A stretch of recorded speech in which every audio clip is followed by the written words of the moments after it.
మంచిర్యాల జిల్లా మందమరిలో అంతర్జాతీయ కార్మిక దినోత్సవం సందర్భంగా తెలంగాణ బొగ్గుగని కార్యాలయంలో ఎర్రజెండా ఆవిష్కరించారు. మంచిర్యాల జిల్లా మందమరిలో అంతర్జాతీయ కార్మిక దినోత్సవం సందర్భంగా తెలంగాణ బొగ్గుగని కార్యాలయంలో area vice president Medipalli Sampath ఎర్రజెండా ఆవిష్కరించారు. ఈ కార్యక్రమంలో తెలంగాణ బొగ్గుగని కార్మిక సంఘం నాయకులు తదితరులు పాల్గొన్నారు.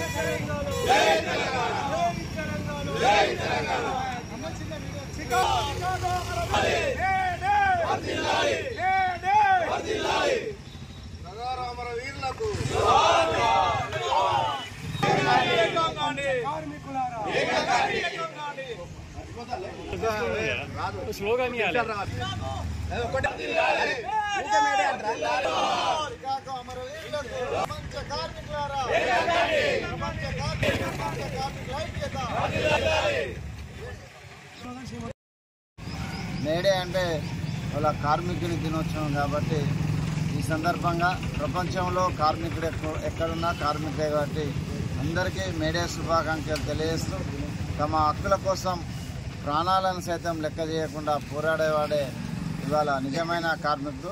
వారి హక్కుల కోసం మనం అందరం ఐక్యంగా పోరాడుతూ ఇవాళ సింగరేణిలో వచ్చిన కొత్త పోకడలను వ్యతిరేకిస్తూ మొన్ననే మన తెలంగాణ బొగ్గుగని కార్మిక సంఘం గౌరవాధ్యక్షురాలు కవితక్క గారు, అధ్యక్షుడు రాజిరెడ్డి అన్న గారి నాయకత్వంలో ఈ ప్రైవేటీకరణకు వ్యతిరేకంగా మనం అందరం పోరాటం చేయడం జరిగింది.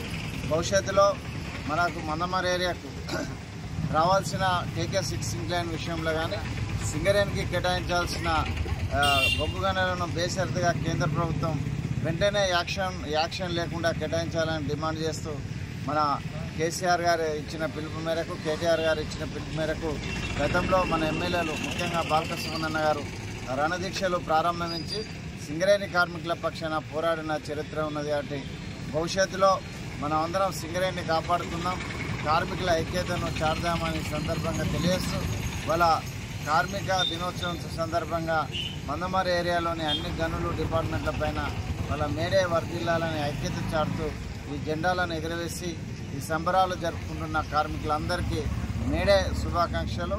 భవిష్యత్తులో కార్మికులంతా ఐక్యంగా ఉండి మన TBGKS జెండా పైన, BRS జెండా పైన అందరం కలిసికట్టుగా పోరాడదామని సందర్భంగా తెలియజేస్తాం. మేడే సందర్భంగా ప్రపంచ కార్మికులారా ఏకం కండి, పోరాడితే పోయేదేం లేదు, బానిస సంఖ్యలు తప్ప అనే నినాదాన్ని ఎత్తుకొని ఇవాళ ప్రపంచ కార్మికులంతా కూడా ఆనాడు చికాగో నగరంలో 8 గంటల పనిదినం కావాలి, మాకు 18 గంటల పనిదినాలు మాకు వద్దు అని కార్మికులంతా కూడా చికాగో నగరంలోని హే మార్కెట్లో నిరసన కార్యక్రమాలు మొదలుపెట్టిన సందర్భం. ఆ తర్వాత 4 రోజులకు అదే చికాగో నగరంలోని హే మార్కెట్లో కార్మికులంతా కూడా అక్కడ నిరసన తెలిపిన సందర్భంలో అక్కడున్నటువంటి ప్రభుత్వాలు పాశావికంగా కాల్పులు జరిపి 7 కార్మికుల ప్రాణాలు కోల్పోవడం జరిగింది. ఆ సందర్భంలో ఆ తర్వాత తదనంతరం అక్కడున్నటువంటి ఆ నిరసన కార్యక్రమానికి నాయకత్వం వహించినటువంటి 3 యూనియన్ నాయకులను గుర్తు చేయడం అనేది జరిగింది. ఆ తర్వాత ఈ యొక్క నిరసన కార్యక్రమాలు ఏవైతున్నాయో ప్రతిరోజు 8 గంటల పనిదినం కావాలి, పని స్థలాలలో సౌకర్యాలు కల్పించాలని చెప్పేసి ప్రపంచవ్యాప్తంగా నిరసన కార్యక్రమాలు చేపట్టడం జరిగింది. 1886వ సంవత్సరంలో మొదలైనటువంటి ఈ కార్మికుల పోరాటం 1890వ సంవత్సరంలో మేడే 1న ప్రతి కార్మికునికి 8 గంటల పనిదినం ఉండాలని చెప్పేసి నిర్ణయించడం జరిగింది. ఆ సందర్భంగానే అనేక మంది కార్మికులు వాళ్ళ ప్రాణాలను అర్పించడం అనేది జరిగింది. ఆ సందర్భాన్ని పురస్కరించుకొని ఈరోజు ప్రపంచవ్యాప్తంగా ఇవాళ మేడే సందర్భంగా ఫ్లాగ్ హోస్టింగ్స్ చేస్తూ అమరవీరులను స్మరించుకోవడం అనేది జరుగుతూ ఉంది. భారతదేశానికి సంబంధించి 1923వ సంవత్సరం నుంచి ఇక్కడ మేడే కార్యక్రమాలు జరుపుకోవడం జరుగుతూ ఉంది.